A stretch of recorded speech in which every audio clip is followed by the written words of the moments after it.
दुश्मन को अपनी जान कहते हैं, हम अपनी जान के दुश्मन को अपनी जान कहते हैं। मोहब्बत से इसी मिट्टी को हिंदुस्तान कहते हैं, हिंदुस्तान कहते हैं। जो दुनिया में कहते हैं, जो आंखों में दिखाई दे उसे तूफान कहते हैं। जो ये दीवार की सुराग है साहब, जो ये दीवार की सुराग है, चाइना, अमेरिका, पाकिस्तान साजिशों का हिस्सा है और हम इसे अपने घर का रोशनदान कहते हैं, और हम इसे अपने घर का रोशनदान कहते हैं। इस सभा में उपस्थित सभी गणमान्य व्यक्ति एवं शिक्षक शिक्षिका, मैं अखिलेश सोनिया देश प्रेम और राष्ट्र निर्माण पे चंद विचार साझा करना चाहूंगा। आजादी का असली मतलब वही समझ सकता है जिसने कभी गुलामी की हो। हम सौभाग्यशाली हैं कि स्वतंत्र भारत में जन्म लिए हैं।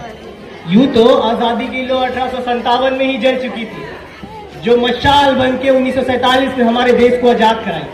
प्राचीन, मध्यकालीन और वर्तमान के उदाहरणों से स्पष्ट करना चाहूंगा, जब हम फिरंगियों की फेरे में फंस चुके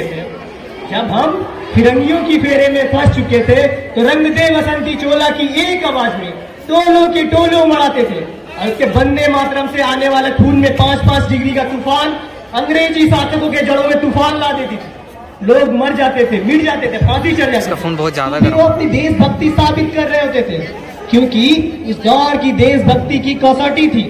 फिर 62, 65, 71 के युद्धों में अपनी सौहार्द गंवा देने वाली औरत, जब घर के हालात ये हो जाया करते थे कि प्यार तो भरपूर गया, मांग का सिंदूर गया, नन्हे नन्हालों की लंगोटियां गई, छोटी छोटी बेटियां की चोटियां गई, बाप की कमाई गई, भाई की पढ़ाई गई, एक ऐसा विस्फोट हुआ पता ही नहीं चला, जिस्म की बोटियां चली गई। आपके लिए तो एक आदमी मरा है साहब, मेरी तो रोटियां चली गई, मेरी तो रोटियां चली गई। हालात पैदा हो जाने के बावजूद भी एक माँ अपने बेटे को दुश्मनों की धज्जियां उड़ाने के लिए सरहद पे भेज दिया करती है, और खत लिखा करती है कि अम्मा ने खत लिखा है बड़े ही चाव से, पुत्र मेरे ना घबरा जाना, 1 इंच पीछे मत हट जाना, चाहे इंच कट जाना, चाहे इंच कट जाना। इस तरह पूरे परिवार, पूरी समाज, पूरी देश अपनी देशभक्ति साबित कर रहे थे। उस समय देश बलिदान मांगता था, उस समय देश लड़ जाने को कहता था, उस समय देश मर जाने, मिट जाने, फांसी चढ़ जाने को कहता था। मगर आज देश लड़ जाने, मर जाने या फांसी चढ़ जाने को नहीं करता। मेरे विचारों में अगर जो व्यक्ति अपना काम पूरी लगन, पूरी मेहनत, पूरी ईमानदारी से करता हो, वही सच्चा देशभक्त है। मैं नहीं मानता कि फेसबुक और व्हाट्सएप को 3 रंगों में रंगना ही देशभक्ति है। मैं नहीं मानता कि साल में 2 बार हाथों में तिरंगा लेना ही देशभक्ति है। ऐसा है तो फुटपाथ पे रहने वाले वो बच्चे जो ट्रैफिक की छाव में नंगे पांव में तिरंगा बेच रहा होता है, तो क्या आप उसे उसकी देशभक्ति कहेंगे? नहीं, उसकी पेट की शक्ति ऐसा करने पे उसे मजबूर कर रही है, क्योंकि ना मस्जिद को जानते हैं, ना शिवालयों को जानते हैं, ना मस्जिद को जानते हैं, ना शिवालयों को जानते हैं। जो पेट के भूखे होते हैं वो भोजन की निवालों को जानते हैं, वो भोजन के निवालों को जानते हैं। अपने परिवार, अपने समाज, अपने राष्ट्र के समर्पण का भार है देशभक्ति, और हर देशद्रोही को जीवन में आने वाला तूफान है देशभक्ति, ताकि हर देशद्रोही यह समझ सके, अगर तू परिंदा है तो आसमान तेरा है, अगर तू दरिंदा है तो ये शमशान तेरा है, भाईचारे से रहना है तो रह इस जमीन पे, ऐसे ये कब्र भी तेरी है और ये कब्रिस्तान भी तेरा है। और एक देशद्रोही से ज्यादा देशभक्ति तब आहित हो जाती है जब एक बेटा अपने बूढ़े माँ बाप को वृद्धाश्रम की चौखट पे छोड़ाता है। करा उठती है वो देशभक्ति जब मुसीबत में फंसे लोगों को देखकर फोटो लेकर, सेल्फी लेकर अपनी लाइफ बढ़ा रहे होते हैं। और हम ऐसे समाज में जीते हैं जहां पत्थर के मूरत को लगते हैं 56 भोग, और भूखे नंगे तड़पते सो जाते हैं लोग, भूखे नंगे तड़पते सो जाते हैं लोग। मजदूर को मजदूर समझिए, मजबूर नहीं।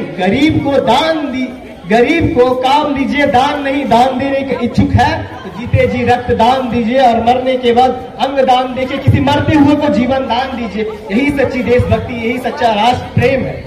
हमारा राष्ट्र निर्माण तब तक संभव नहीं होगा जब तक एक नागरिक रूप से सटीक, चारित्रिक रूप से भ्रष्ट, मानसिक रूप से दिवालिया, धार्मिक रूप से अंधा, राजनीतिक रूप से गंदा, स्वैच्छिक मान्य मूल्यों के आंकड़ों पे छंद में पंद अखंड भारत को खंड खंड करता रहेगा, तब तक हमारा राष्ट्र निर्माण संभव नहीं होगा।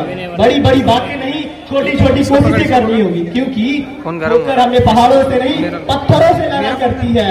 आई being a Indian, I being a student, I being a symbol son is his son of motherland, to be proud to be Indian.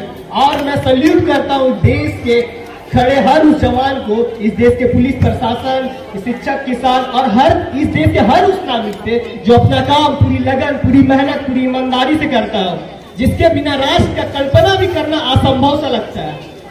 होगा हौसला बुलंद तो पाकिस्तान भी जय हिंद कहेगा, पाकिस्तान ही क्यों सारा जहान जय हिंद कहेगा, क्योंकि सारे जहां से अच्छा हिंदू सीता हमारा, सारे जहां से अच्छा हिंदू सीता हमारा, हम बुलबुल ये हमारा, ये गुल सीता हमारा। जय हिंद, धन्यवाद।